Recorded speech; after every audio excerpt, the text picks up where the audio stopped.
अब एक और इम्पोर्टेंट क्वेश्चन, ये एक लॉन्ग सोलेनॉइड है और हम लोग निकालेंगे magnetic field inside a straight solenoid. ये लॉन्ग सोलेनॉइड है और इसमें देख रहे करंट इस तरह से जा रहा है। बहुत छोटा सा बताएंगे और आप लोग इतना तो आपको करना ही पड़ेगा। इसमें number of turns per unit length, इसको हम लोग लीनियर टर्न डेंसिटी बोलते हैं इस सोलेनॉइड का, क्योंकि बहुत लंबा है तो इसीलिए अब पूरा सोलेनॉइड का आप टर्न्स लेके आप कर नहीं सकते। तो इस सोलेनॉइड के पार्ट में हम लोग यहाँ पर फील्ड निकालेंगे एक पार्ट के लिए, वही उसका फील्ड हो जाएगा पूरा सोलेनॉइड के लिए इनसाइड द सोलेनॉइड। तो सोलेनॉइड के बीच का कोई पार्ट है ना, और इसमें हम लोग देखिए कितना शॉर्ट में कर लेंगे।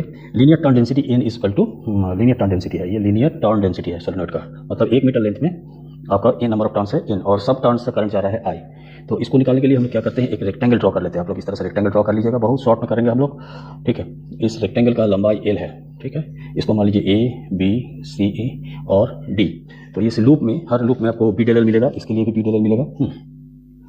तो देखिए टोटल लूप का जो होगा A B C D loop जो हो जाएगा, A B C D loop ले लेंगे टोटल, और बी डेल एल करेंगे, इस should be equal to ampere circuit law के अनुसार mu into I, mu into, और टोटल करंट कितना घेरा होगा, आपको लंबाई एल है तो नंबर ऑफ टर्न्स हो जाएगा एन इंटू एल, क्योंकि 1 मीटर पे इन टर्न्स है तो एल मीटर पे नंबर ऑफ टर्न्स हो जाएगा एन इंटू एल, और हर टर्न में आई करंट है तो टोटल करंट का वैल्यू हो जाएगा म्यू नॉट एन एल आई, ठीक है।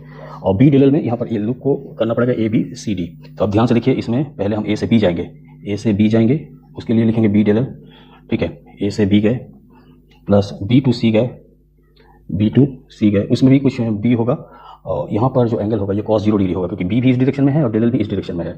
तो यहाँ पर आप लिख सकते हैं cos 0 डिग्री, cos 0 डिग्री। दूसरे में आप मान लीजिए बी कुछ भी है, यहाँ पर बी टू सी में बी का वैल्यू वटेवर भी द बी का वैल्यू, और डेल एल ले लेंगे, और लेकिन यहाँ cos, यहाँ बी इधर डायरेक्शन में है और डेल एल इस डायरेक्शन में है, ये हो जाएगा cos 90 डिग्री, तो ये खत्म हो जाएगा। फिर सी टू डी आपका, ये सी टू डी, इसमें बी जीरो होता है, आउटसाइड सोलेनॉइड बी का वैल्यू जीरो होता है, क्योंकि ये बहुत नज़दीक से निकाला ले गया है सोलेनॉइड का, बहुत नज़दीक से सी टू डी गया है, सो इसमें बी जीरो हो जाएगा, और डेल एल हो जाएगा, और cos हो जाएगा 180 डिग्री, वट भी हमको मतलब नहीं, क्योंकि ये जीरो हो गया तो ये भी टर्म जीरो हो जाएगा, प्लस आ जाएगा डी टू ए।